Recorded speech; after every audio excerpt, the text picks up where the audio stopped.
Siap ya?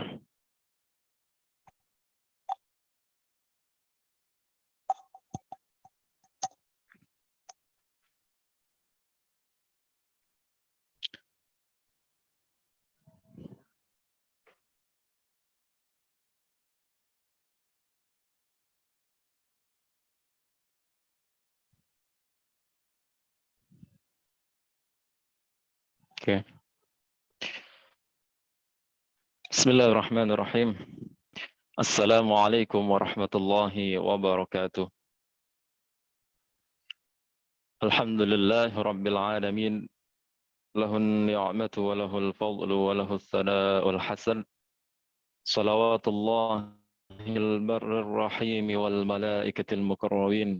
Ala ashrafil anbiya'i wal mursalin sayyidina wa habibina wa syafi'ina. وقرة أعيننا محمد صلى الله عليه وسلم وعلى آله وأصحابه أجمعين. اللهم لا سهل إلا ما جعلته سهلا وأنت يا حي يا قيوم تجعل الحزن إذا شئت سهلا. اللهم علمنا ما جهلنا وذكرنا ما نسينا وانفعنا بما علمتنا وزدنا علما ونعوذ بك من حال أهل النار. أما بعد.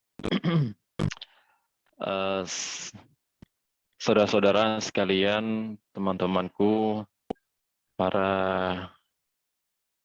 anggota kajian bersanad pilihan ya KBP yang mudah-mudahan senantiasa dirahmati oleh Allah Subhanahu wa taala. Alhamdulillah, pada malam hari ini kita bisa duduk bersama-sama di tempat masing-masing dalam keadaan sehat walafiat dalam rangka bersama-sama mencari bekal untuk kehidupan kita, untuk supaya nantinya kita gunakan dalam beribadah kepada Allah Subhanahu wa taala, menambah bekal dalam menjalankan ketaatan kepada Allah Subhanahu wa taala, sehingga insya Allah pada malam hari ini saya, karena tadi kata Mas admin, bahwa sebetulnya yang ngisi adalah Kiai Haji Khairul Ansori, namun beliau berhalangan dan akhirnya saya yang menggantikannya untuk sementara waktu, insya Allah. Mudah-mudahan sedikit yang akan saya sampaikan nantinya bisa ada guna dan manfaatnya bagi kita semuanya. Dan kebetulan pada malam hari ini kita kajiannya tematik saja. Jadi tidak menggunakan kitab tertentu seperti yang biasanya digunakan oleh ustadz-ustadz kita di Syahama. Karena tadi memang yang disampaikan adalah tematik, sehingga saya kasih tema pada malam hari ini yaitu Rasulullah Shallallahu Alaihi Wasallam sebagai suri tauladan terbaik dalam hal kesabaran dan juga bersyukur kepada Allah Subhanahu wa taala. Saudara-saudara sekalian yang dimuliakan oleh Allah Subhanahu wa taala, sungguh bahagia ketika kita bisa duduk bersama dalam majlisul ilmi seperti ini. Dan tidak ada bosannya kita untuk senantiasa mengikuti kajian-kajian pilihan seperti ini yang insya Allah luar biasa. Para pematerinya, ilmu yang bersanad, yang juga fiqh dan amanah dalam menyampaikan ilmunya. Ini merupakan salah satu nikmat yang agung yang Allah berikan kepada kita. Diberikan kesempatan bisa mengikuti kajian merupakan nikmat yang tak terhingga. Termasuk juga memiliki hati yang tak pernah bosan mendengarkan kebaikan, juga termasuk nikmat yang luar biasa yang Allah berikan kepada hati kita. Karena tidak semuanya orang memiliki hati yang bisa menerima dan juga bisa terpanggil untuk mengikuti kajian-kajian ilmu agama, khususnya tentang ilmu din al-dharuri. Oleh karena itu, pada malam hari ini kita membahas tentang hakikat daripada syukur kepada Allah Subhanahu wa taala, di mana yang menjadi suri tauladan terbaik bagi kita dalam hal bersyukur ini adalah tidak lain yaitu baginda Nabi kita Muhammad sallallahu alaihi wasallam. Saudara-saudara sekalian yang dimuliakan oleh Allah Subhanahu wa taala, Rasulullah sallallahu alaihi wasallam pernah bersabda, La yashba'ul mu'minu min khairin yasma'uhu hatta yakuna muntahahul jannah. Tidaklah seorang mukmin itu dia merasa puas, atau dalam bahasa aslinya la yashba' itu tidak merasa kenyang. Ya, dalam arti dia tidak merasa puas dari segala kebaikan yang dia dengar. Apapun yang dia dengar, selagi itu baik, maka dia tidak akan pernah bosan untuk mendengarkannya. Sampai kapan?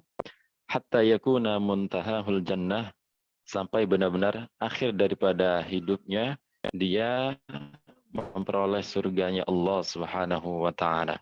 Selagi kita masih di dunia, berarti kita sejatinya dan seyogianya tidak pernah bosan-bosan untuk senantiasa mendengarkan kebaikan, salah satunya yaitu melewati kajian-kajian seperti ini. Oleh karena itu, sedikit yang akan saya ulas pada kesempatan kali ini yaitu tentang syukur dan juga kesabaran.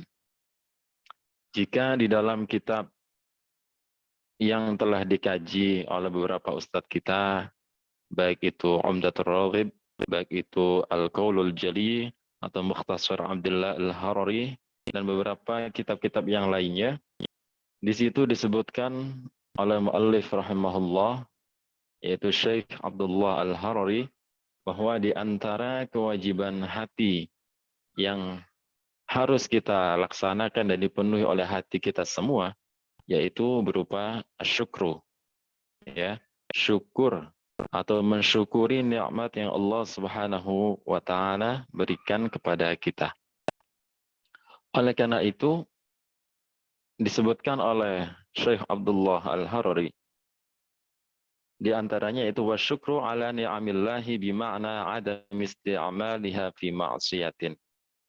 Mensyukuri nikmat Allah, mensyukuri nikmat yang Allah berikan kepada kita dalam arti tidak menggunakannya untuk bermaksiat kepada zat yang memberikan nikmat kepada kita. Itu yang insya Allah akan kita bahas selanjutnya nanti. Namun sebelum itu mungkin perlu kita ketahui, teman-temanku yang saya muliakan, bahwa asyukru itu diambil dari kata syakara yashkuru. Fi'il madhinya syakara, fi'il mudhari'nya yashkuru.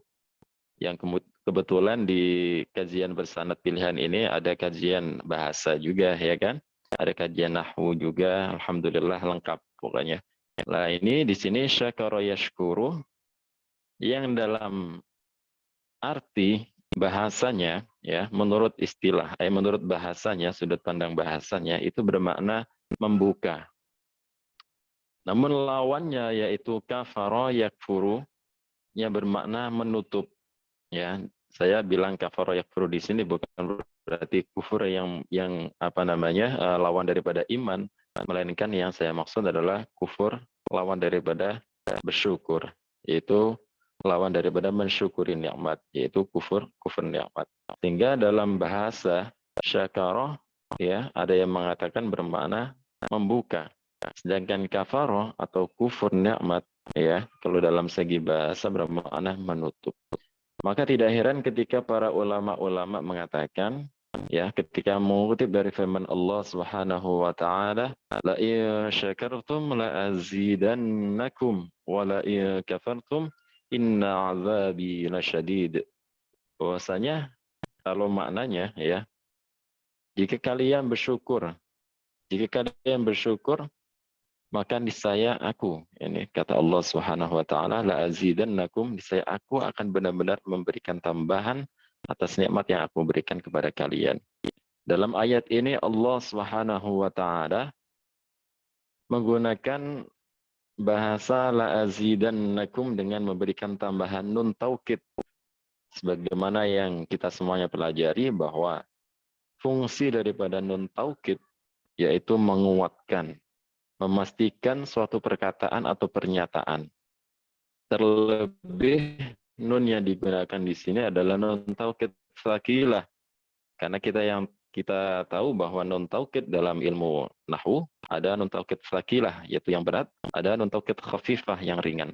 Allah Subhanahu wa taala berfirman la azidannakum menggunakan nun taukid tsaqilah, di mana di sini berarti benar-benar menegaskan bahwa bagi yang bersyukur, Bagi kalian yang bersyukur, maka aku akan memberikan tambahan bagi kalian. Dan sebaliknya, wala in kafartum, dan jika kalian itu kufur, dalam arti tidak mensyukuri nikmat yang aku berikan, inna azabi lasyadid, bahwa sesungguhnya siksaku amatlah pedih. Oleh karena itu dari sisi bahasa, dari sudut pandang bahasa yang perlu kita ketahui bersama. Maka tidak heran ketika Allah Subhanahu wa taala memastikan bagi yang bersyukur maka akan ditambah. Karena memang hakikat daripada bersyukur adalah dalam segi bahasa membuka.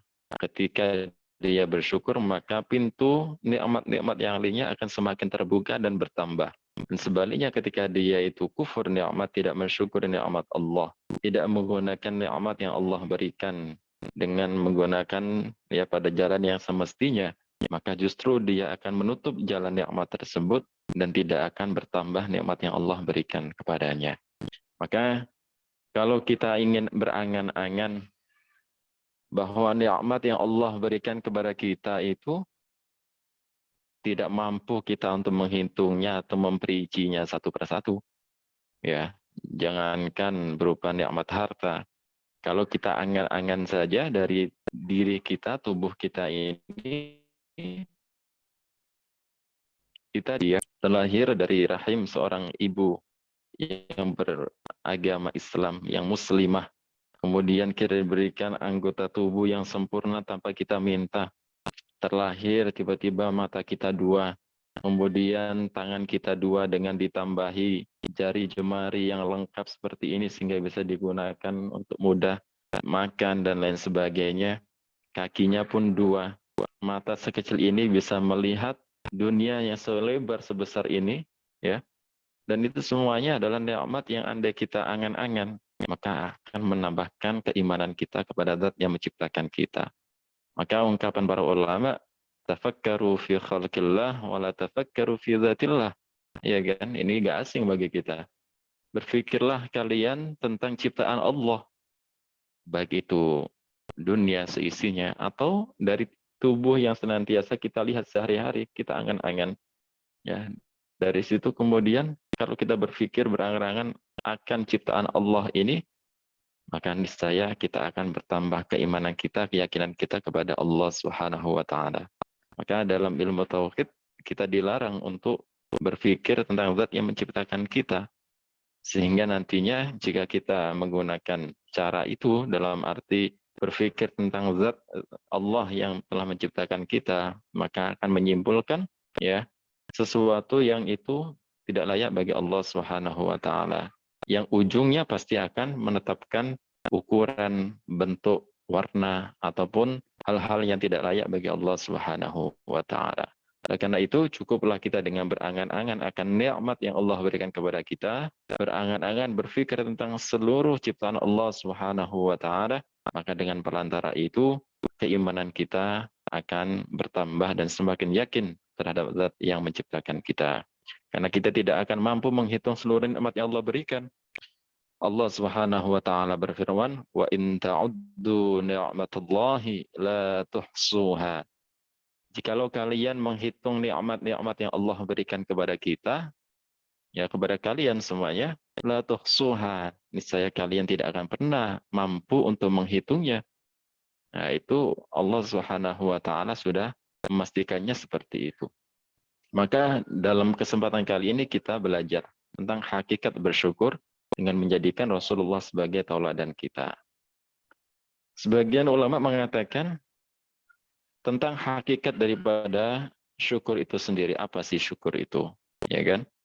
Kalau kita tahu dalam bahasa kita sehari-hari berterima kasih.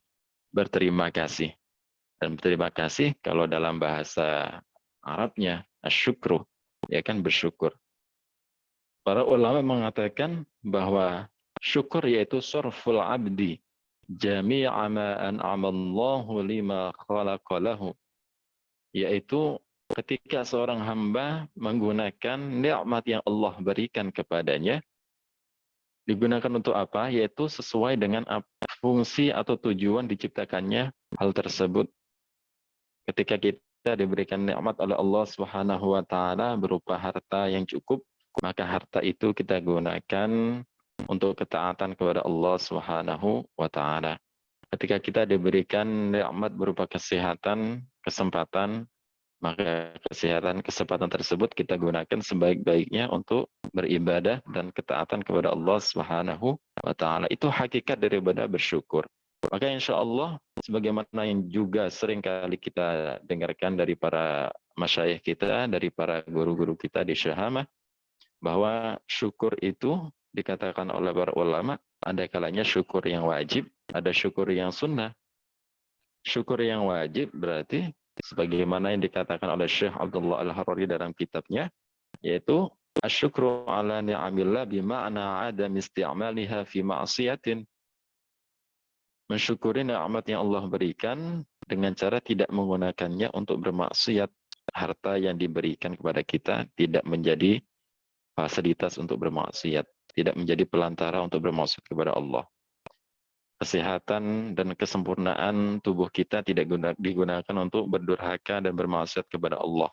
Dan lain sebagainya, nikmat-nikmat yang lainnya digunakan sebaik-baiknya dengan cara digunakan untuk tujuan utamanya diciptakannya nikmat tersebut, yaitu beribadah kepada Allah Subhanahu wa ta'ala. Yang Abdullah Al-Harari dalam kitab-kitabnya, termasuk kitab Mukhtasar Abdullah Al-Harari. Maka syukur yang wajib itulah yang saya maksud dalam hal ini. Itu menggunakannya untuk ketaatan kepada Allah. Artinya kalau digunakan untuk selain ketaatan, berarti seorang hamba meninggalkan kewajiban secara otomatis, berarti dia melakukan keharaman.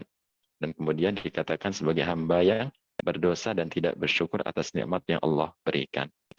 Kemudian juga ada syukur yang sunnah, yaitu artinya syukur yang andai misalkan tidak dilakukan oleh seorang hamba, dia tidak akan sampai berdosa. Seperti apa? Yaitu dengan ucapan alhamdulillah saat kita diberikan nikmat oleh Allah. Kita diberi prestasi, kita diberi amanah momongan, kita diberi harta yang cukup dan lain sebagainya. Maka dengan mengucapkan alhamdulillah atau hamdanillah, ya, memuji kepada zat yang memberikan nikmat tadi, itu merupakan syukur yang sunnah, ya, yang andai misalkan tidak diucapkan maka tidak sampai berdosa. Beda dengan syukur yang wajib tadi, beda dengan syukur yang pertama tadi. Maka jika misalkan orang diberi nikmat tidak digunakan ketaatan, berarti dia meninggalkan kewajiban.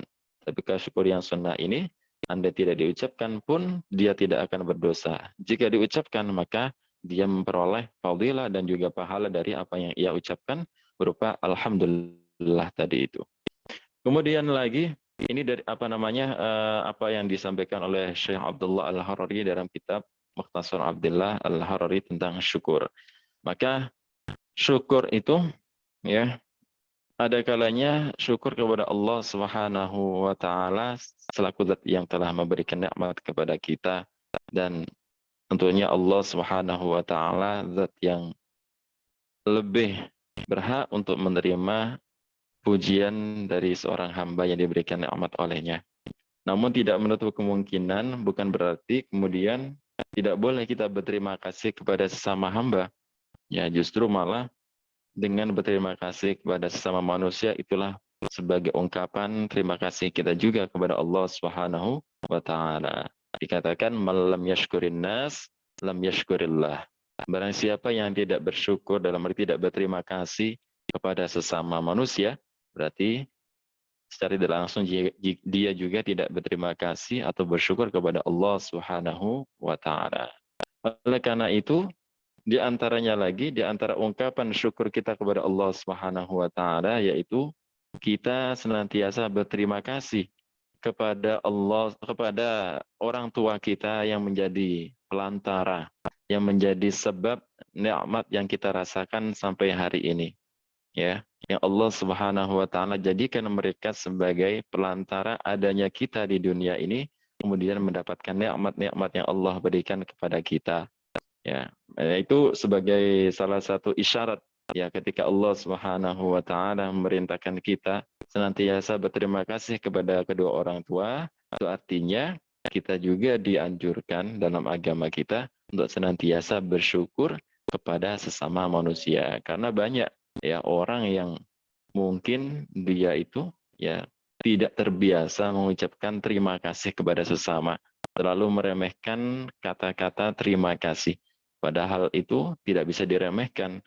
Banyak orang yang kemudian dia tersinggung ketika memberikan pertolongan, namun kita tidak berterima kasih kepadanya, ya kan? Nah itu manusiawi. Maka hal ini dalam agama pun diperintahkan. Allah Subhanahu wa taala berfirman, "Anishkurli wa liwalidayka ilayyal masir." Ya kan? "Anishkurli wa liwalidayya ilayyal masir." Maka bersyukurlah kepadaku dan juga kepada kedua orang tuamu. Nah, isyarat kepada kedua orang tuamu inilah ya sebagai isyarat bahwa kita dianjurkan bersyukur kepada sesama manusia pula.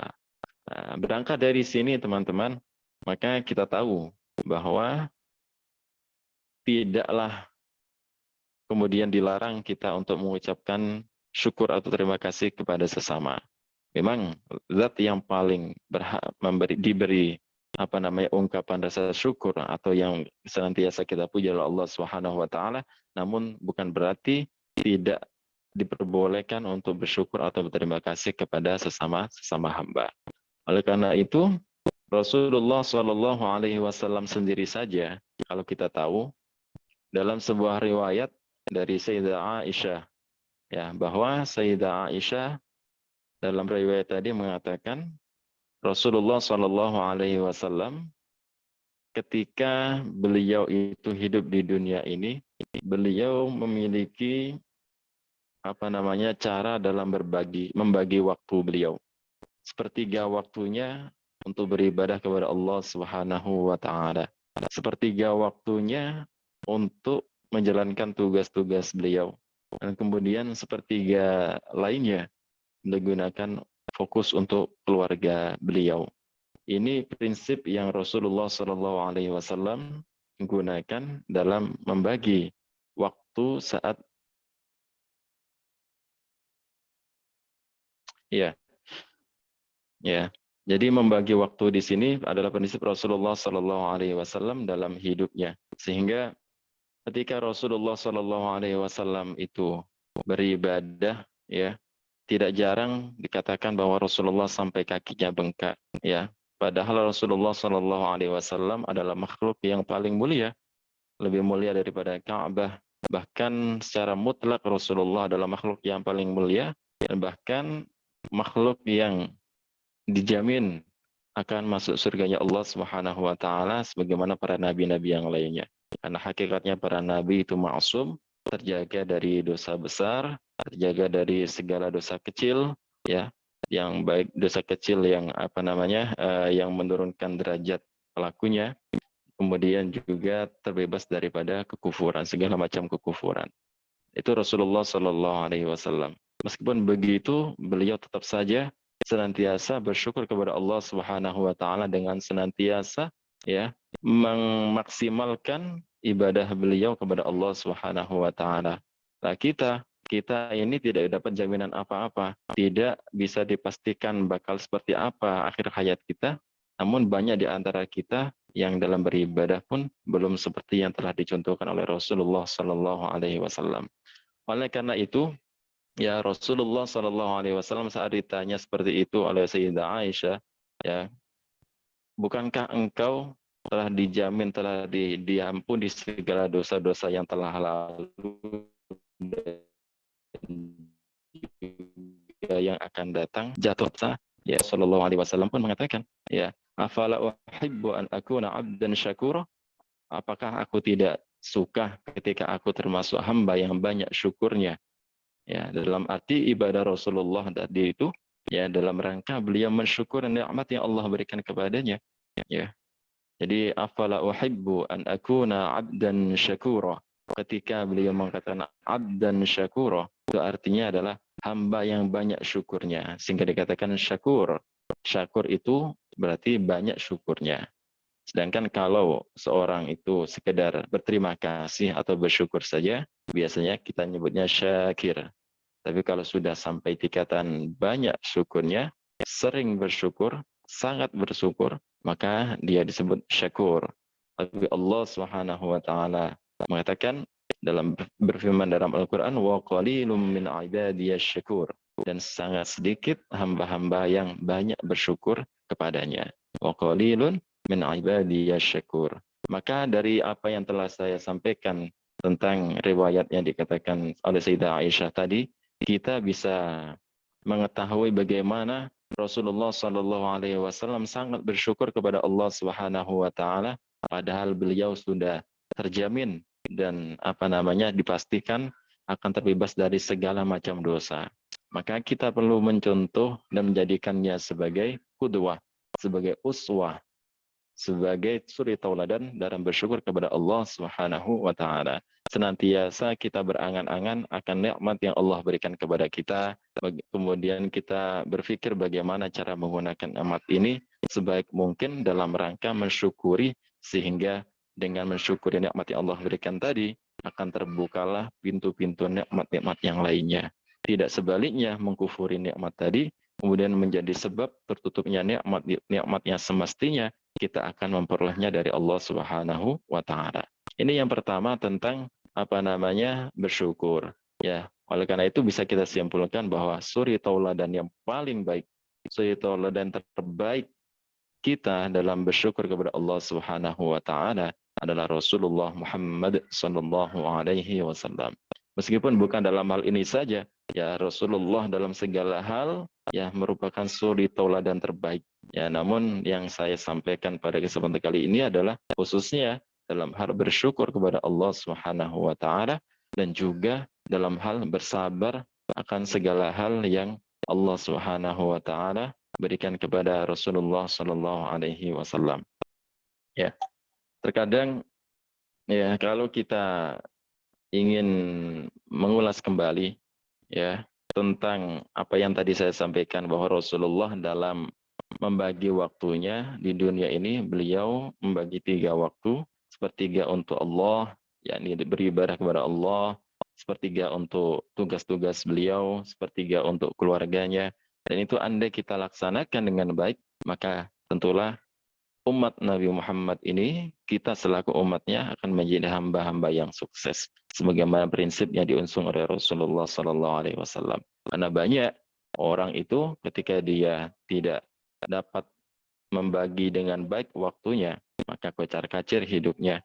Terkadang dia fokus saja kepada pekerjaan. Kalau dia nurutin pekerjaan saja, ya, menurutin kesibukan saja, bisa saja dia itu kerja dari pagi ketemu pagi lagi, ya kan? Semakin meningkat ya status sosial dia, maka semakin bertambah kesibukan seseorang. Maka kalau seorang itu disetir oleh kesibukannya, maka akan berantakan waktunya. Oleh karena itu seharusnya kita yang menyetir kesibukan kita, bukan kesibukan yang menyetir diri kita. Maka ketika kita mengikuti prinsip Rasulullah dalam membagi waktu, insya Allah akan menjadi hamba-hamba yang sukses dalam menjalankan kehidupan di dunia. Tidak hanya kemudian fokus di keluarga saja tanpa melakukan tugas-tugasnya, termasuk juga beribadah kepada Allah. Sebagian orang, dia itu yang penting makan nggak makan, yang penting kumpul. Dalam arti sukanya kumpul-kumpul sama keluarga, tapi nggak mikirin bagaimana menjalankan tugasnya, lupa dengan ibadahnya, nggak sholat, yang penting kumpul. Nah, itu kan salah. Tapi kalau dia itu mampu membagi tugasnya dengan ibadahnya tetap dilakukan secara sempurna, tanpa meninggalkan tugas-tugasnya, kemudian tanpa meninggalkan mengurus keluarganya, maka ini jika dilakukan akan menjadi hamba-hamba yang sukses dalam menjalankan kehidupan di dunia. Kemudian dalam hal kesabaran, kalau kita menengok lagi sejarah Rasulullah Shallallahu Alaihi Wasallam ya di masa jahiliyah sebelum Rasulullah Shallallahu Alaihi Wasallam diutus, bagaimana masyarakat di Jazirah Arab sangat-sangat dipenuhi dengan kebodohan, menyembah pada selain Allah Subhanahu wa taala, membunuh dengan cara yang sadis, bayi yang hidup jika dia itu perempuan maka dibunuh dengan dipendam dengan hidup-hidup, dan cara-cara lainnya yang dilakukan oleh orang-orang jahiliyah. Nah, ketika Rasulullah Shallallahu Alaihi Wasallam diutus oleh Allah Subhanahu Wa Taala, ya, kemudian beliau mengajak orang-orang dengan cara sembunyi-sembunyi, tidak terang-terangan. Lebih dari beberapa tahun beliau tidak mendapatkan lebih daripada 11 pengikut. Bayangkan, ya, beberapa tahun berdakwah secara diam-diam untuk mengajak beribadah kepada Allah, beralih daripada menyembah berhala, kemudian beralih kepada Allah Subhanahu Wa Taala, tidak mendapatkan lebih daripada 11 pengikut. Bayangkan saja misalkan andai di zaman kita ini orang mengaji misalkan setiap harinya sampai 3 tahun, yang ngaji cuma 11 orang saja, atau 10 orang, atau bahkan 5 orang misalkan, mungkin nggak lama akan bubar, ya, karena semakin hari semakin berkurang. Apalagi misalkan orang bikin pesantren sampai 3 tahun, yainya ya mendirikan pesantren, santrinya cuma 11 atau bahkan kurang dari itu, ya. Atau seorang pejabat, seorang pemimpin, dia itu kampanye selama 3 tahun misalkan, tapi yang milih cuma 11 orang, rugi dia. Tapi Rasulullah Shallallahu Alaihi Wasallam dengan penuh kesabarannya, ya, ketulusannya, mendakwahkan Islam, mendakwahkan tauhid, mengajak beribadah kepada Allah Subhanahu Wa Taala dengan penuh kesabaran, meskipun pengikutnya nggak lebih daripada 11 orang, beliau tetap kekeh, ya, teguh di atas jalan yang benar untuk mengajak orang-orang menyembah kepada Allah. Yang kemudian setelah itu Allah perintahkan beliau untuk berdakwah secara terang-terangan. Kalau kita menengok lagi kepada sejarah, setelah itu kemudian beliau mengumpulkan orang-orang Jazirah Arab, orang-orang Semenandung Arab, orang-orang kabilah, bermacam kabilah di Jazirah Arab, termasuk suku-suku Quraisy. Kemudian Rasulullah SAW menyerukan dakwah secara terang-terangan. Ya, beliau mengatakan kepada orang-orang, apakah kalian percaya kepadaku, wahai orang-orang Arab? Ya, kata mereka, di antaranya ada Abu Lahab, Abu Jahal, Abu Sufyan. Mereka mengatakan, ya, kami percaya kepadamu karena engkau tidak pernah berbohong sejak kecil, wahai Muhammad Sallallahu Alaihi Wasallam. Kata Rasulullah, jika memang kalian percaya kepadaku, maka mulai saat ini, ya, anqidhu anfusakum minan nar, selamatkan diri kalian dari neraka. Dalam arti tinggalkanlah menyembah, ya, berhala-berhala, yaitu Lata, Uzza, Manat, dan seterusnya, dan beralihlah kepada menyembah zat yang berhak disembah. Alladzi lam yalid wa lam yulad wa lam yakul lahu kufuwan ahad, yaitu menyembah kepada Allah Subhanahu wa taala. Akhirnya Abu Lahab tidak terima dengan ungkapan Rasulullah. Ya. Kata Abu Lahab kepada Rasulullah, alihadza jama'tana ya Muhammad, apakah karena hal ini saja Muhammad kamu itu mengumpulkan kita, yaitu kalau bahasa kita, apakah karena hal ini saja kamu celaka kamu wahai Muhammad. Ya, dia tidak terima, ya, dikumpulkan dengan diajak untuk masuk Islam. Tapi Rasulullah dengan penuh kesabarannya, beliau tidak membalas dengan balasan yang tidak layak atau yang tidak semestinya. Allah lah yang menjawab pernyataan daripada Abu Lahab tadi. Allah Subhanahu wa taala berfirman, tabbat yada abi lahabin wa tab. Ya, jadi yang celaka bukanlah Nabi Muhammad sallallahu alaihi wasallam, justru engkaulah wahai Abu Lahab yang akan celaka. Nah, itu atas berkah kesabaran Rasulullah sallallahu alaihi wasallam. Karena hal itu kemudian, ya, ini kalau masih tentang sejarah, ya. Kemudian para pemuka Quraisy berencana, karena tidak terima dengan ajakan Rasulullah secara terang-terangan, ya, mereka berencana untuk membunuh Rasulullah sallallahu alaihi wasallam.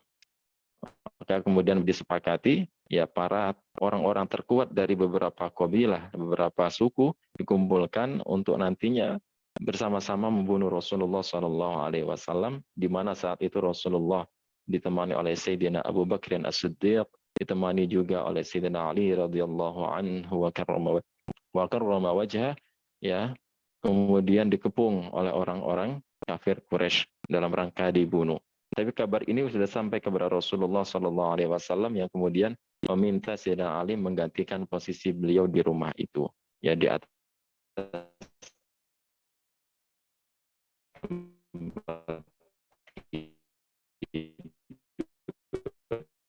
ya.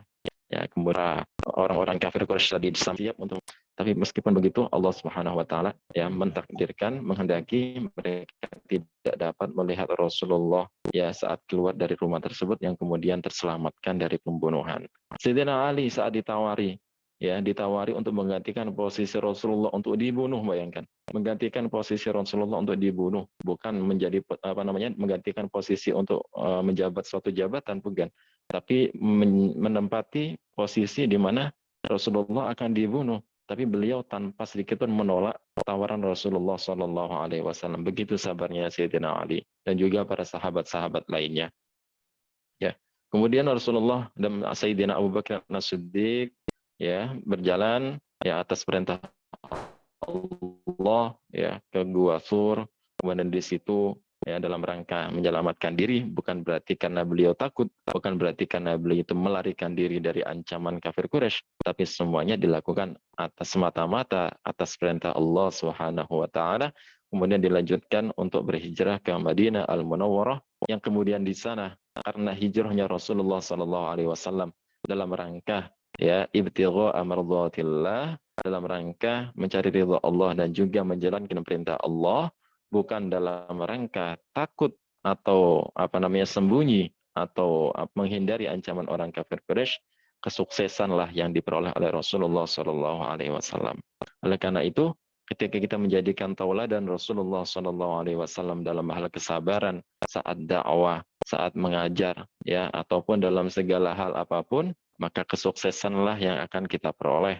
Ya, sebagaimana Rasulullah Shallallahu Alaihi Wasallam sukses mendakwahkan Islam, sukses mendakwahkan tauhid yang kemudian bisa kita rasakan bersama-sama sampai hari ini. Terbukti karena hijrahnya Rasulullah tadi, maka Islam semakin hari semakin jaya. Ya, semakin hari semakin jaya karena memang hijrahnya Rasulullah Shallallahu Alaihi Wasallam semata-mata menjalankan perintah Allah itu.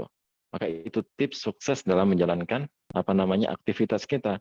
Kalau kita jalankan semata-mata karena Allah, maka kesuksesan akan menanti kita. Sebagaimana yang Rasulullah jalankan dalam berhijrah semata-mata karena Allah, maka kesuksesan dan kejayaan Islamlah yang kemudian kita rasakan, dan ini luar biasa. Ya, nikmat yang tak bisa dibandingkan dengan nikmat lainnya. Bukan nikmat yang Allah berikan kepada kita semuanya. Ya, itu di antara hal-hal yang mungkin dapat saya sampaikan pada kesempatan kali ini, yang kemudian bisa kita simpulkan bahwa dari apa yang saya sampaikan tadi, kita bisa menjadikan Rasulullah SAW sebagai suri tauladan terbaik dalam hal bersyukur kepada Allah Subhanahu wa taala, dan juga suri tauladan terbaik dalam hal bersabar. Bersabar atas apa? Atas apa yang Allah wajibkan kepada kita.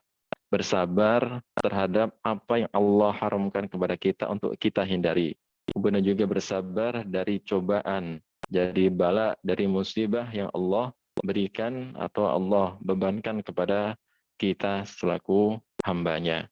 Karena itu ketika kita menjalankannya ya dengan mengikuti apa yang diajarkan oleh Rasulullah, insya Allah seberat apapun cobaan itu, ya seberat apapun yang kita hadapi, semuanya akan tetap baik-baik saja dan bisa menemukan jalan keluarnya. Ya, pernah dikatakan oleh masyayikh kita, khususnya dalam hal amar ma'ruf nahi mungkar. Amar ma'ruf nahi mungkar itu kan kewajiban kita semuanya sebagai umat Nabi Muhammad, bukan tugasnya para ustadz saja, bukan tugasnya para kiai saja, juga bukan para dai saja, tapi kita semua selagi kita adalah umat Nabi Muhammad Sallallahu Alaihi Wasallam. Karena kita dapat pujian sebagai umat terbaik atas dasar apa? Atas dasar bahwa umat Nabi Muhammad Sallallahu Alaihi Wasallam adalah umat yang gemar untuk amar ma'ruf nahi mungkar, ya kan? Allah Subhanahu wa taala berfirman, kuntum khaira ummatin ukhrijat linnas ta'muruna bil ma'ruf wa tanhauna 'anil munkar. Ya, jadi ayat ini adalah merupakan pujian dari Allah Subhanahu wa taala kepada umat Nabi Muhammad, bahwa umat Nabi Muhammad merupakan umat terbaik karena mereka gemar amar ma'ruf nahi mungkar. Ya, beda dengan umat-umat Bani Israel, nabi-nabi sebelum Nabi Muhammad, mereka dilaknat oleh Allah. umat-umat Bani Israel dilaknat oleh Allah karena mereka meninggalkan amar ma'ruf nahi mungkar, ya kan? Nah, maka ketika kita itu beramar ma'ruf nahi mungkar, ya, mungkin kita akan menemukan suatu kesulitan, ya. Maka Rasulullah Shallallahu alaihi wasallam mengajarkan, ya, man ra'a minkum munkaran falyughayyirhu biyadihi. Barang siapa melihat kemungkaran maka hendaknya merubahnya, dalam arti mencegahnya dengan tangannya. Fa'ilam yastati' fabilisanihi, nggak mampu dengan tangan, ya dengan lisan, dinasehati dengan baik, dengan lembut, ya dengan cara yang sekira bisa diterima. Fa'ilam yastati', jika tidak memungkinkan, tidak mampu, fabiqalbihi, ya maka dengan hatinya. Ya, ya. Wadzalika adhaful iman.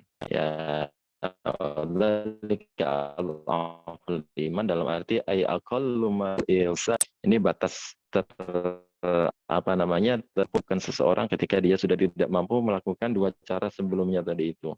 Paling tidak kita ingkar dalam hati kita, jangan kemudian diam-diam saja, jangan kemudian ridho-ridho saja, rela-rela saja, jangan. Kita ketika melihatnya, kita harus ingkar. Meskipun nggak bisa bertutur kata untuk mencegahnya atau dengan menggunakan tangan kita, hati yang main, yaitu dengan mengingkarinya. Ya, itu cara terbaik saat kita amar ma'ruf nahi mungkar. Kok susah pengen mengajak orang dalam kebaikan tapi yang dihadapi susah, atau ingin mencegah kemungkaran menghadapi susah. Ya, seberat apapun suatu masalah, kalau dihadapi dengan lembut dan bijaksana akan menemukan jalannya. Itu yang dipesankan oleh masyayikh kita, ya.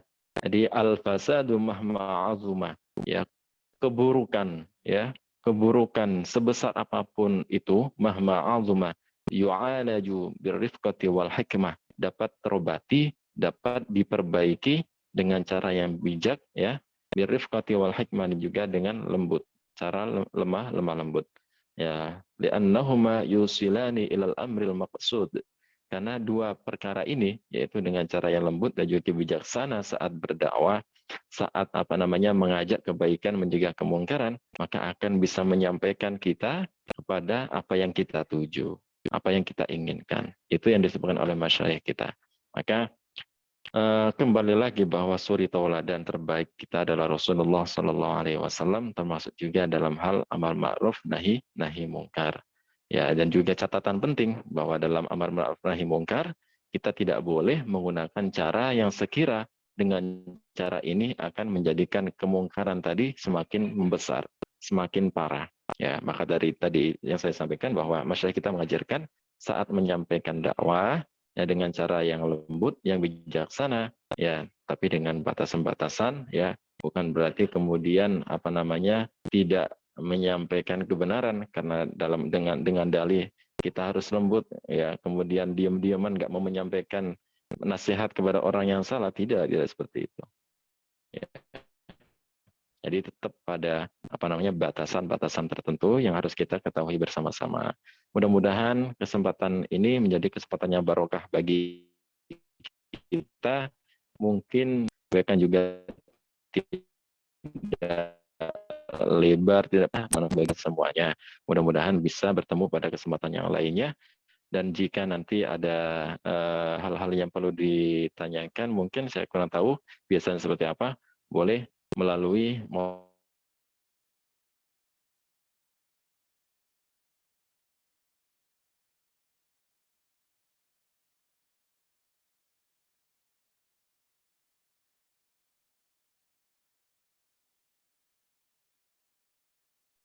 Ada beberapa pertanyaan.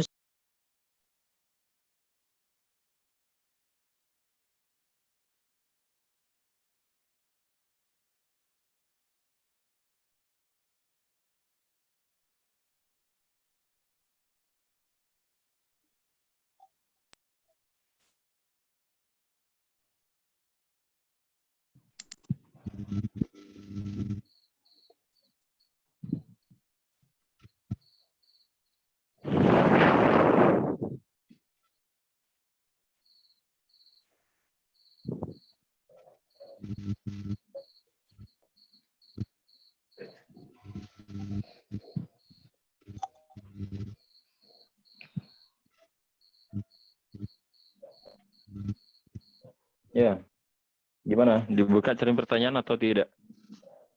Dibuka saja Ustadz, itu sudah ada beberapa pertanyaan Ustadz di bagian chat. Maksudkan. Oh ya.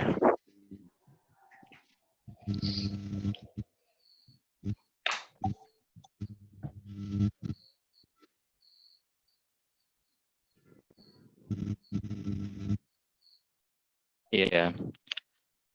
Ya, kalau dalam hal bersyukur atau berterima kasih kepada sesama, ya, kan suatu keharusan bagi kita sebagai seorang hamba ketika kita itu mendapatkan kebaikan, ya, atau diberikan kebaikan oleh sesama kita, maka kita membalas dengan kebaikan pula, ya kan? Hal jazaa'ul ihsan illal ihsan. Maka ketika kita mengucapkan terima kasih kepada orang yang berbaik hati kepada kita, menolong kita dalam hal apapun, misalkan dalam hal belajar ditolong oleh orang, atau dalam hal ekonomi atau lain sebagainya, kemudian kita bersyukur dengan cara berterima kasih kepadanya secara nggak langsung, ya secara nggak langsung berarti kita juga bersyukur kepada Allah Subhanahu wa Ta'ala. Karena melalui orang tadi kita mendapatkan nikmat. Bisa difahami enggak? Jadi ketika kita mendapatkan nikmat dari sesama manusia, maksudnya sesama manusia berbaik hati kepada kita, menolong kita dalam hal apapun, dalam hal belajar ataupun dalam hal ekonomi atau lain sebagainya, kita berterima kasih kepada dia karena semata-mata kita sadari bahwa nikmat yang kita peroleh darinya, melalui dia, hakikatnya dari Allah Subhanahu wa Ta'ala. Nah, kalau kita tidak berterima kasih kepadanya, ya berarti bisa disimpulkan berarti kita kurang bersyukur kepada melalui orang yang berbaik hati kepada kita tadi itu. Itu mungkin itu yang bisa saya berikan sebagai jawaban pertanyaan yang pertama. Ya. Malam yashkurin. Termasuk kepada kedua orang tua, ya, kita dianjurkan untuk berterima kasih senantiasa birrul walidain, ya kan, pelantara birrul walidain. Ya, yang mana birrul walidain ini kan suatu yang wajib hukumnya bagi kita. Berarti kalau kita tidak birrul walidain dalam rangka berterima kasih kepada kedua orang tua, berarti kita meninggalkan suatu kewajiban. Ya, secara otomatis berarti kita tidak bersyukur kepada Allah, zat yang telah memberikan nikmat kita melalui kedua orang tua kita. Itu maksud daripada jawaban saya di pertanyaan pertama.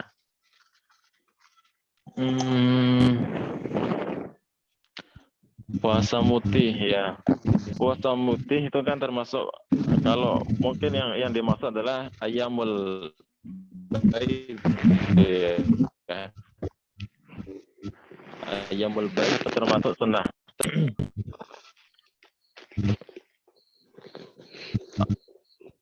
Mohon maaf, admin, suaranya terganggu.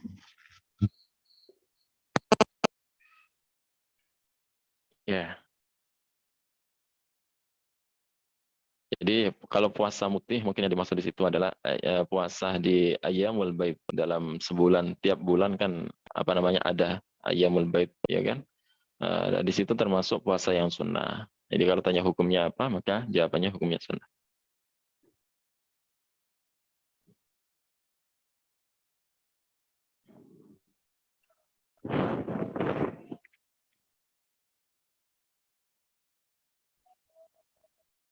Kalau pertanyaan ketiga itu sudah terjawab di jawaban yang pertama tadi, bisa terwakili di pertanyaan pertama.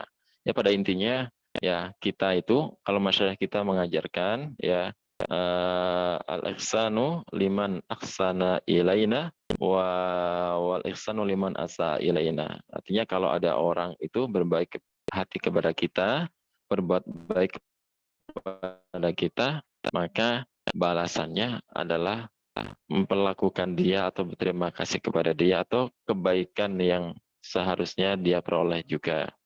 Nah, kalau ada orang yang kemudian berbuat buruk pada kita, nah maka tidaklah kita diperkenankan untuk membalas keburukan tadi dengan keburukan. Jadi al-ihsanu bil ihsan wal isa'u bil ihsan. Itu langkah terbaik yang harus kita lakukan.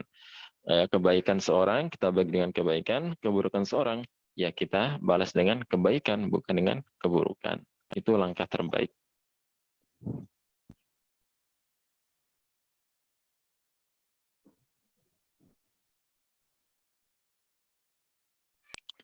Kalau pada kesempatan kali ini jangan tanya pendapat ya. Jadi apapun yang saya sampaikan bukan menurut saya ya. Apapun yang saya sampaikan bukan menurut saya. Jadi ketika misalkan apa yang ditanyakan ini ada orang yang membantu, terus orang tersebut malah memanfaatkan bagaimana pendapat Ustadz ya. Jadi bukan pendapat saya ini ya, melainkan kalau ada kejadian seperti itu yang dialami, langkah terbaik adalah kita senantiasa bersangka baik kepadanya, jangan tergesa-gesa kemudian berburuk sangka kepadanya yang kemudian menyimpulkan bahwa dia memanfaatkan kita gitu. Intinya, kalaupun kenyataannya dia ternyata memanfaatkan kita, ya cara terbaik kita jangan kemudian membalas dia dengan keburukan. Ya, seburuk apapun perilaku orang kepada kita, maka balasan terbaik adalah dengan memperlakukannya dengan baik. Betapa banyak orang-orang yang non-Muslim di zaman dahulu, ya di kisah-kisah yang telah sering kita dengar, Yahudi atau orang-orang non-Muslim lainnya, mereka masuk Islam, dapat hidayah dari Allah ya sebab luluh hatinya terhadap akhlak yang dilakukan oleh seorang muslim ya. Jadi ketika ada orang ya berperilaku buruk kepada kita, maka langkah terbaik adalah berbuat baik kepadanya yang mungkin dengan jalan seperti ini yang tadinya dia buruk akan berubah menjadi baik ya. Dan itu sering terjadi ya kan. Di kisah-kisah yang sering kita dengar dari masyarakat kita, ada orang Yahudi kemudian karena kebaikan orang Muslim kemudian dia masuk Islam. Mana ceritakan itu? Ini diceritakan bahwa suatu ketika ada seorang Yahudi, kemudian dia itu bertetangga dengan seorang Muslim, di mana subtiting rumahnya itu pembuangan air besarnya sampai di rumahnya seorang Muslim. Ya, tanpa dia ketahui. Bertahun-tahun seperti itu si Muslim nggak pernah tersinggung, dia diam saja ya dalam rangka menjaga perasaan sama manusia, bukan dalam hal karena menghargai kekafirannya, bukan. Nah kemudian ya setelah beberapa tahun demikian, si Muslim itu ternyata suatu hari sakit dan diketahui oleh si dalam mereka menjenguknya, ternyata yang berasal dari rumahnya, rumah si Yahudi ini, nyampai kepada rumah si Muslim tanpa si Muslim ini pernah sedikit pun dia itu mengeluh atau memarahi si Yahudi. Ya, karena ketahuan hal itu, ya karena kesabaran si Muslim tadi, kemudian si orang Yahudi diceritakan juga tentang Nafisah, seorang waliyah di Mesir ya yang pernah beliau itu membantu Imam Syafi'i. Imam Syafi'i berada di Mesir juga. Sayyidah Nafisah ini dikisahkan beliau itu seorang waliyah dimuliakan oleh Allah dengan mendapatkan kemuliaan karomah, bisa terdengar suara mengaji Al-Quran dalam kuburnya. Nah, dikisahkan suatu ketika beliau memiliki tetangga Yahudi yang si Yahudi ini memiliki anak perempuan yang lumpuh. Di mana suatu hari kemudian si orang Yahudi ini keluar dan harus menitipkan anaknya kepada Sayyidah Nafisah. Karena nggak mungkin si lumpuh tadi ditinggalkan sendirian, dititipkan akhirnya. Apa yang jadi saat itu kemudian si anak yang lumpuh tadi itu diam di rumah Sayyidah Nafisah. Saat Sayyidah Nafisah itu mengambil wudhu, bersuci ya, mengambil wudhu, air wudhu, yang kemudian airnya tadi mengalir ke tubuh atau ke kaki si anak yang lumpuh tadi, ternyata atas izin Allah si lumpuh tersembuhkan dari lumpuhnya. Ya sehat seolah-olah nggak pernah lumpuh, karena keberkahan atau karomah daripada Sayyidah Nafisah. Yang kemudian Dari situ si anaknya yang kembali normal tidak lumpuh lagi didatangi oleh ibunya, mengetuk pintu, dibukakan oleh anaknya sampai dia tidak mengenal, siapa engkau? Saya adalah putrimu. Ya, saya adalah putrimu. Alangkah herannya, alangkah kagetnya si ibu menemui si anak telah kembali sembuh seolah nggak pernah lumpuh. Ya, kemudian dia menyatakan untuk masuk Islam.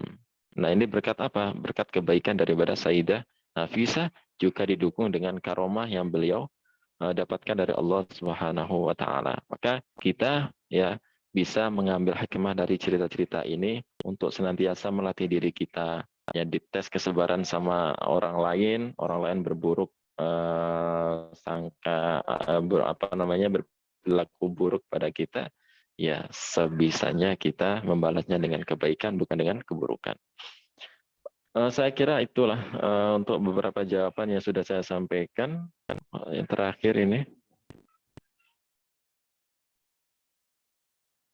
ya tadi saya kira pertanyaan terakhir juga sudah terjawab dari apa yang telah saya sampaikan barusan. Ya mungkin itu yang dapat saya sampaikan. Kurang lebihnya mohon maaf. Insya Allah kalau kita ikut kajian-kajian Syahamat terus, ya segala permasalahan yang kita punya akan terjawab melewati atau melalui kajian bersanad pilihan ini. Maka saya ajak untuk senantiasa istiqomah mengikutinya dengan tulus niatkan lillahi ta'ala, ya, bawa buku catatan yang perlu dicatat, diniati talaki lillahi ta'ala. Insyaallah banyak keberkahan dan manfaat yang kita peroleh melalui masyayikh dan guru-guru kita dari Syahamah.